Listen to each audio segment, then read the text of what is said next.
Pues a esta hora nos acompaña el general en retiro Gustavo Adolfo Ricaurte para que hablemos de eso, de esas medidas de seguridad que hay en torno a un preso de máxima seguridad. General, ¿qué tal? Buenos días.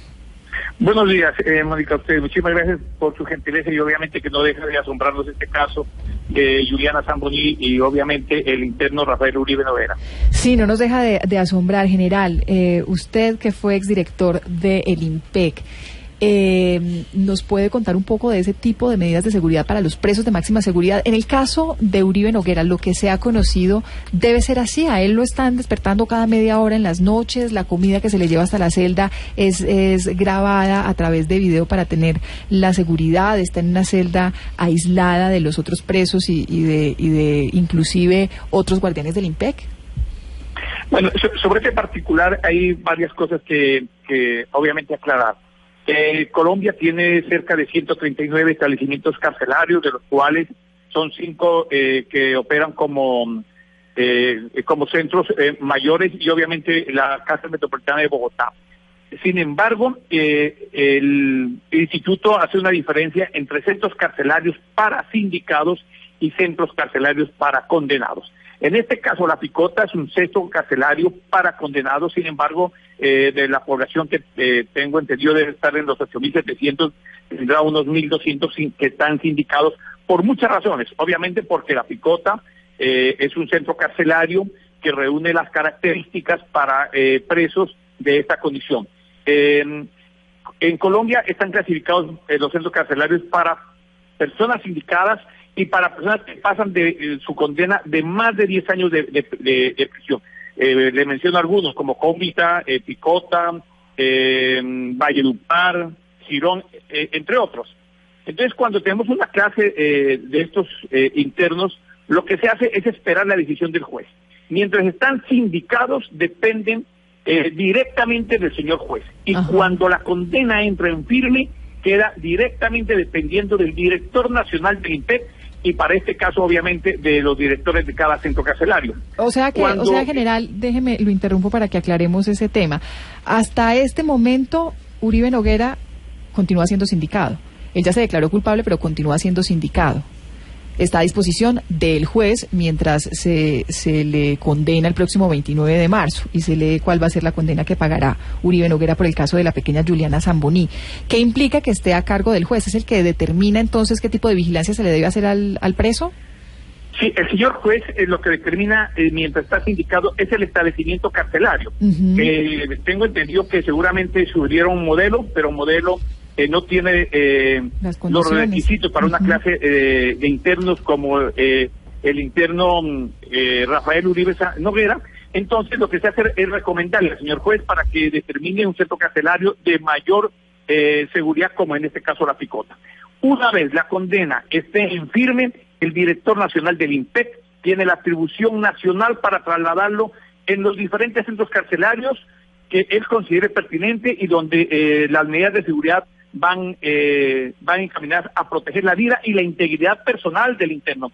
Es que el IMPEC le corresponde la custodia y la vigilancia de los internos, independiente de quién se trata el interno, de su raza, credo, religión, delito. O sea, en esto hay que ser muy claro. Es el director del IMPEC quien finalmente define, una vez esté condenado, la condena esté en firme, para trasladar al interno al centro carcelario que él considere pertinente y que las medidas de seguridad se pueden ofrecer para este caso de interno. Sí, general, se sabe que en el mismo pabellón están otras personas consideradas de alta peligrosidad, como David Manotas Char, que fue el personaje que asesinó a su vecino por un tema musical, sí. También un poderoso esmeraldero. ¿Todas estas personas tienen el mismo protocolo o Rafael Uribe Noguera tiene este protocolo por lo que ha sido un caso tan mediático?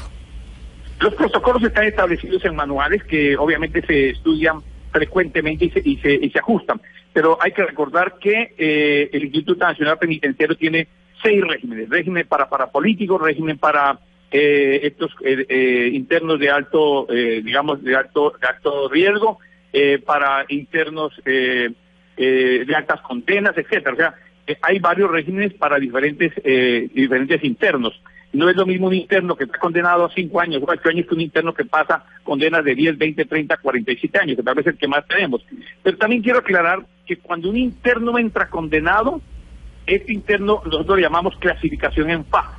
Entra primero a unas celdas primarias donde los consejos internos de los establecimientos carcelarios, que nosotros llamamos cuerpos colegiados, hace un estudio criminológico, victimológico y del quantum de la pena, y de acuerdo a eso dice el cuerpo colegiado: a este señor le vamos a asignar el patio 3, el 2, el 5, de acuerdo a la disponibilidad que tenga el establecimiento carcelario.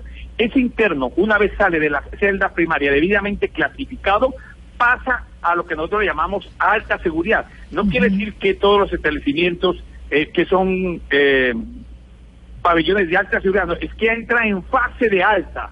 De alta quiere decir que entra a un tratamiento especial mientras se entiende la razón de la pena, mientras se adapta al sistema carcelario, y después de que cumple determinada pena, determinados tiempos de la pena, se clasifica en media, y después de que ha cumplido de acuerdo a la ley también más de las 3/5 partes, etcétera, pasa a una clasificación de mínima, que es la readaptación a la vida social. Entonces vienen los permisos preparatorios a la condena, las franquicias preparatorias. Entonces, esa es una clasificación en fase que ha sido copiado por muchos países del mundo, en Latinoamérica y Centroamérica, para poder tener un sistema penitenciario en clasificación fase. Eso es lo que tiene hoy en día Colombia, y por eso, pues, obviamente que yo considero que Rafael Uribe entrará en estas celdas de alistamiento, por decirlo así, y después pasará a lo que correspondemos en clasificación de alta. Además de esto, para este caso de Rafael Uribe, supongo yo que el cuerpo colegiado habrá solicitado ya un estudio de seguridad, vulnerabilidad y riesgo del interno. Es decir, claro, ¿qué riesgos tiene el interno de que lo vayan a lesionar o le vayan a causar daño en su integridad física o personal? Hasta la muerte. Que le vayan a causar daño, o que él mismo inclusive pueda causarse daño. Son las 11 de la mañana en punto. Estamos hablando con el general en retiro Gustavo Adolfo Ricaurte, ex director del INPEC.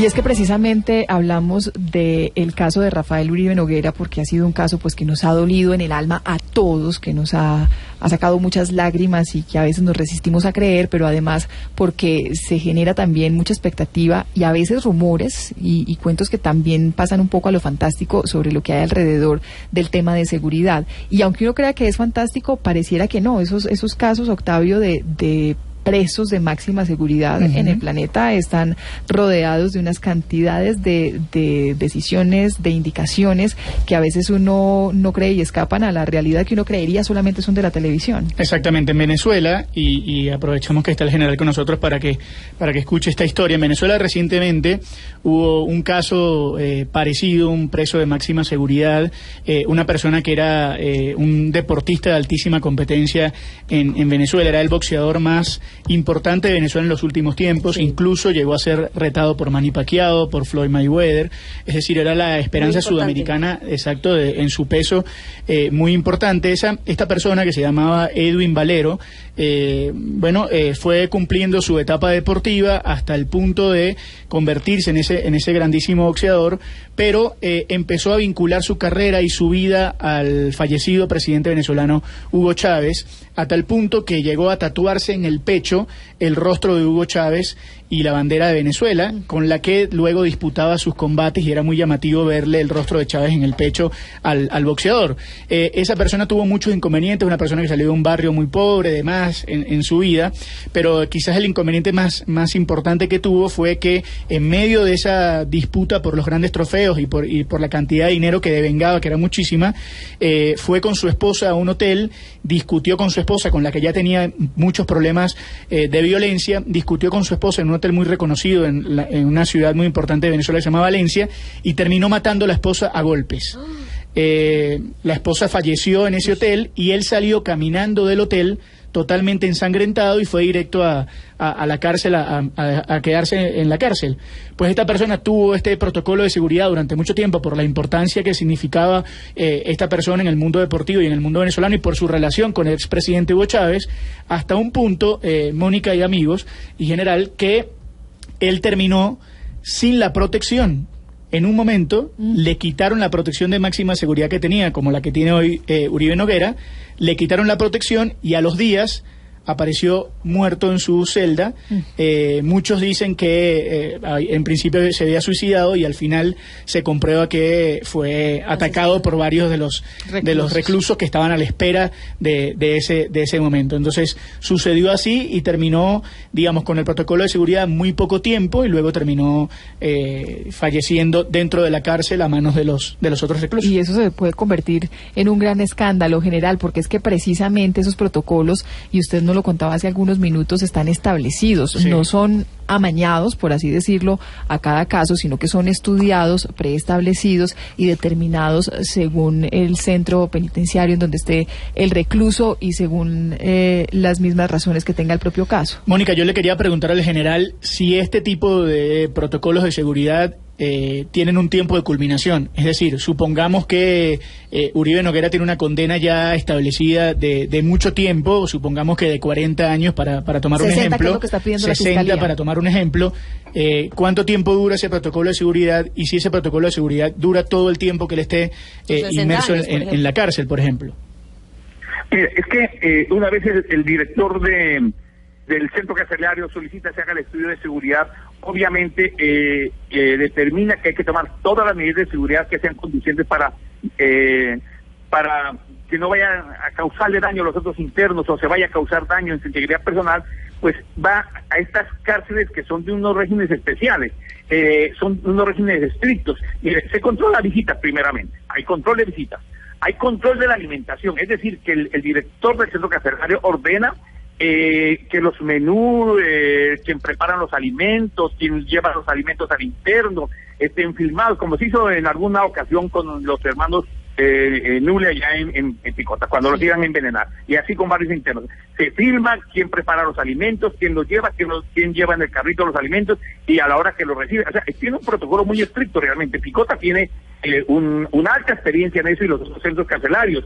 Se controla la alimentación, se controla la seguridad, especialmente cuando hay traslado de internos de alto riesgo a las audiencias públicas. Por eso en el día de ayer se hizo audiencia tipo virtual, lo cual minimiza los riesgos. Nosotros siempre trabajamos con el Consejo Superior de la Judicatura y se dejaron cerca de 54 de estos establecimientos para hacer audiencias virtuales. Se llegó a pensar inclusive que el INPEC debería tener un centro carcelario virtual para esta clase de audiencias virtuales como la que se le hizo al señor Rafael Uribe. Entonces, se controla visitas, alimentación, la seguridad de los traslados, inclusive cuando se saca de las celdas a estos internos se saca esposados de pies y manos para que no vaya a ser agredida la guardia o para que no vaya a haber un intento de fuga, etcétera. Se le coloca uniforme, que es un color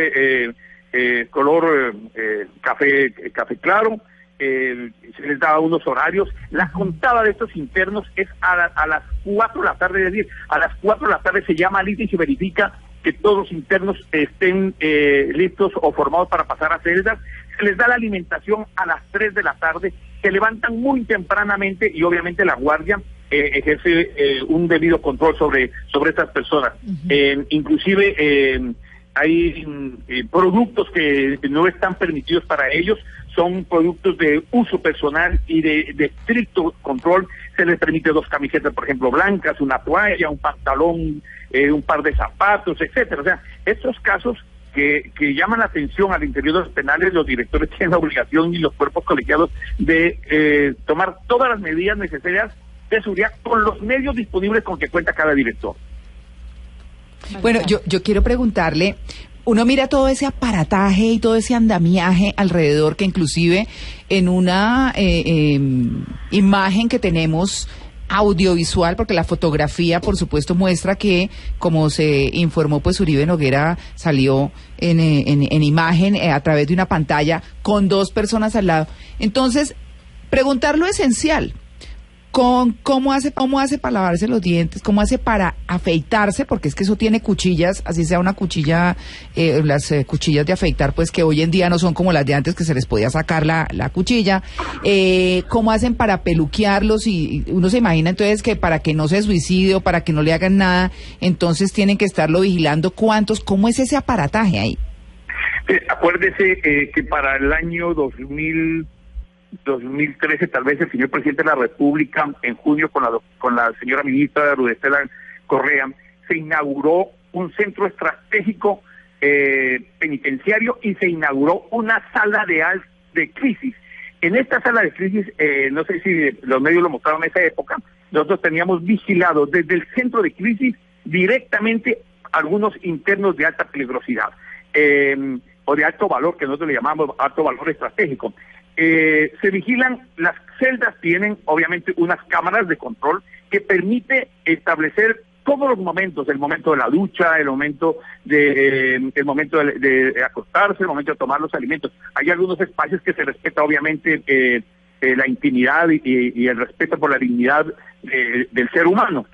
Usted no sé, ¿se acuerda del caso del Chapo Guzmán en México cuando se fugó, claro, porque el espacio donde utilizaba el water no estaba vigilado? Sí, pues era el único punto ciego de la celda. El punto ciego, y era una pared chiquita ahí al lado del inodoro, digamos. Exactamente. Sí. Pero yo le pongo el caso de Picaleña, el caso de Valledupar, el caso de Girón, que son centros carcelarios que se han diseñado estructuralmente bajo muchas medidas de seguridad. En algunos establecimientos no hay un solo toma, porque usted va a establecimientos de primera generación, que son más de 400, donde usted encuentra cables por todo lado, televisores, neveras, de todo. Entonces, eso también es un riesgo para el interno. Pero las cárceles modernas pues ya están un poco más estériles, de no tener estos riesgos que llevan obviamente a que de pronto se pueda afectar, como el caso del incendio de la cárcel de Barranquilla, donde fallecieron 17 internos. O sea, hay muchas cosas que se han trabajado en penitenciario y que hemos sido modelos de realmente Colombia. En el año 2013 visitaron 25 países al INPEC para copiar muchas cosas de que se han venido trabajando, no solamente en seguridad en las guardias, sino en formación de los guardianes, en los sistemas penitenciarios de redención de pena, de estudio y trabajo. Las últimas 3 legislaciones que han salido, la reforma del Código Penitenciario, la ley 073 del 93, trajo muchas modificaciones, cerca de 100 modificaciones, que nos permiten o le permiten al Instituto Nacional Penitenciario ponerse a la vanguardia de un sistema penitenciario moderno. Pues eso es lo que hay alrededor de la vida que tienen que vivir, valga la redundancia, muchos de los presos de máxima seguridad en las distintas cárceles del país y de nuestro país, y lo que está viviendo actualmente uno de los presos más conocidos y reconocidos, lamentablemente reconocidos por el triste caso de Juliana Zamboni y Rafael Uribe Noguera, quien vimos en la audiencia de ayer, notablemente afectado físicamente, desgastado físicamente, delgado, y del que se conoció en los últimos días las medidas de seguridad estrictas a las que lo tienen que someter para garantizar su vida y garantizarle la vida, de la protección de su vida, de sí mismo, inclusive en un caso que será recordado históricamente en Colombia. General, muchas gracias, muy amable por su tiempo, por acompañarnos en Mañanas Blue. Con mucho gusto y un buen día. Muchísimas gracias a usted, Mónica, muy amable. Gracias.